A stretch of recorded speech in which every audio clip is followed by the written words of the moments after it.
So please remember, number one, God installs the leaders. 2, God directs the decisions of the leaders, even though they think they're making the decisions. 3, God owns and controls even the unrighteous leaders. 4, God disposes of the leaders.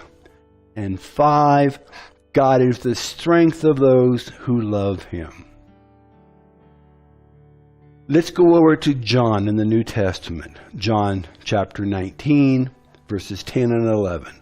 John 19, verses 10 and 11. God installs the leaders.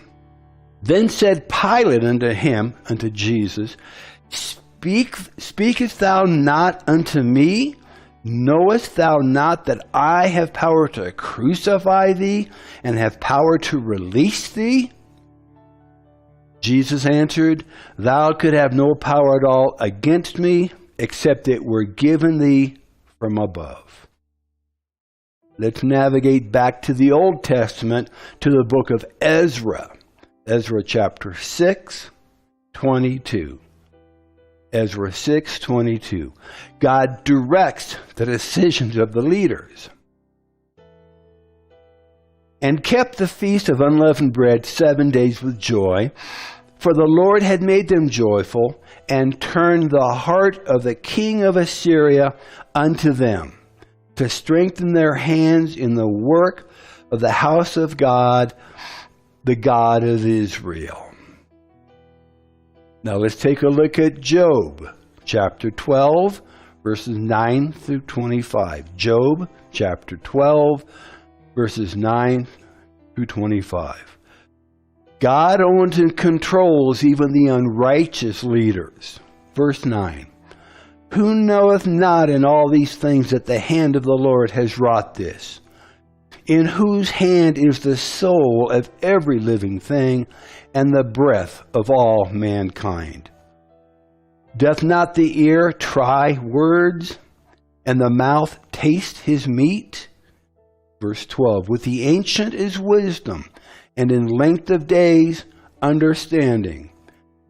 With him is wisdom and strength, he has counsel and understanding.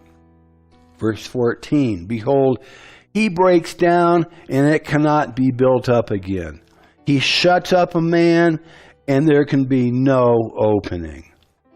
Behold, he withholds the waters, and they dry up. He also sends them out, and they overrun and overturn the earth. Verse 16, with him is strength and wisdom. The deceived and the deceiver are his.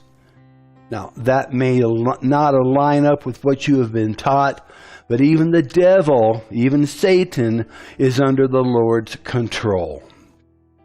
17, he leads counselors away spoiled and makes the judges fools. He looses the bonds of kings and girds their loins with a girdle. Verse 19, he leads princes away spoiled and overthrows the mighty. He removes away the speech of the trusty and takes away the understanding of the aged.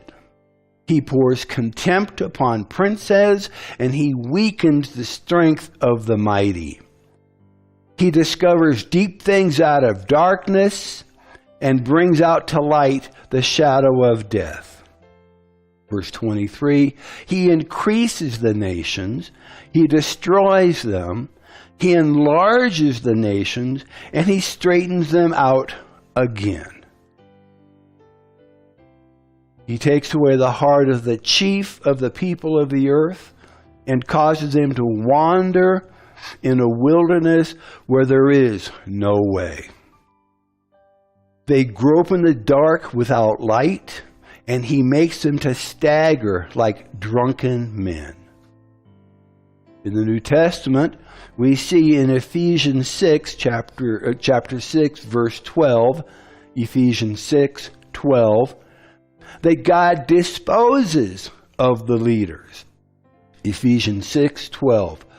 For we wrestle not against flesh and blood, but against principalities, against powers, against the rulers of the darkness of this world, against spiritual wickedness in high places. Moving back to the Old Testament to Psalms, let's go to Psalms chapter 29, verse 11. Psalms 29:11. God is the strength of those who love him. The Lord will give strength unto his people. The Lord will bless his people with peace. Okay.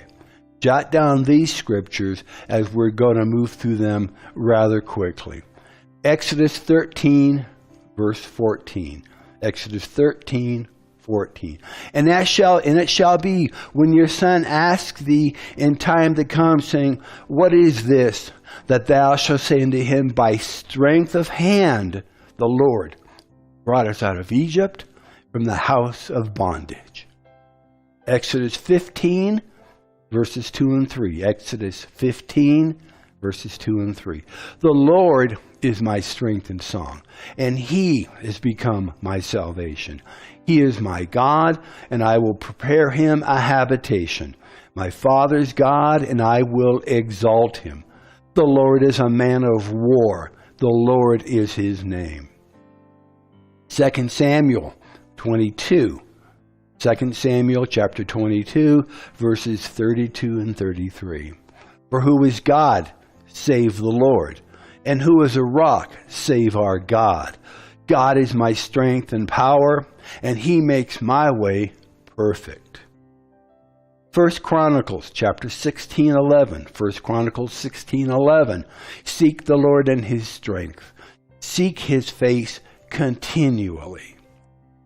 1 Chronicles 16:25. 1 Chronicles 16:25. Glory and honor are in his presence. Strength and gladness are in his place. Nehemiah chapter 8, verse 10. Nehemiah 8:10. For the joy of the Lord is your strength. The joy of the Lord is our strength. In conclusion, it is the Lord Almighty who is in charge of this earth, not men and not women. God gives us the responsibility and the privilege of maintaining law and order over his creation, but it is God who is still the creator and is still the owner of our world. And our God still intervenes in the affairs of mankind. This is the story of salvation in its essence. When the first man sinned and lost control over the earth, God intervened in the affairs of mankind, sent his Son, Jesus Christ, to redeem us from the fall and to reclaim his rightful ownership of the earth from Satan. The events of history show that God has always intervened in our history, and these times that we are in are no different. So what can we do to overcome the corruption of our day? Is there anything that we are supposed to be doing? Do we just sit back and idly let someone else do the work for us? Or do we have some responsibilities in these matters? Is God going to do anything to help us in our times of trouble? Or will he simply abandon us to our own follies and poor decisions?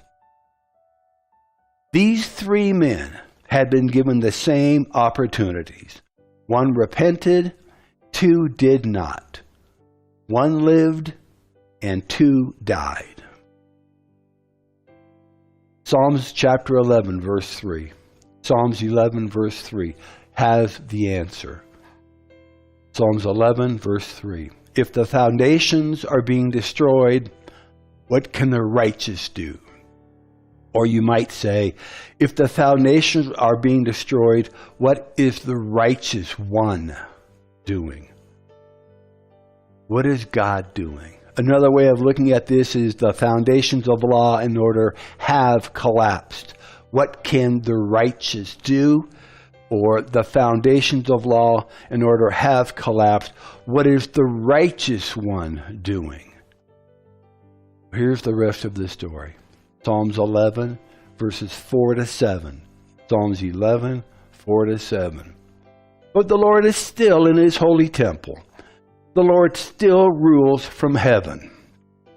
He watches everyone closely, examining every person on earth. The Lord examines both the righteous and the wicked.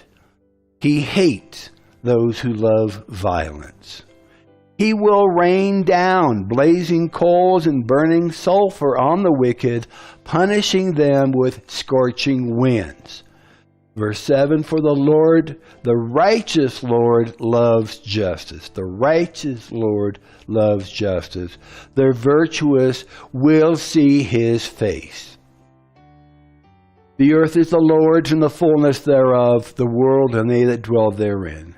God will not be mocked, and whatever a man sows, that shall he also reap. These three men had been given the same opportunities. One repented, two did not, one lived, and two died. We're going to be starting a revival campaign very soon. It is called Declaring War in the Heavenlies and Victory in the Land. You will be discovering some foundational truths for the church and for believers today that will help you understand what you can do and what the Lord expects you to be doing in these times. Follow us on Facebook, YouTube, and Instagram for more details. And until next time, may the Lord richly bless you, prosper you, and keep you safe as you follow hard after him. And we'll see you next time. God bless you.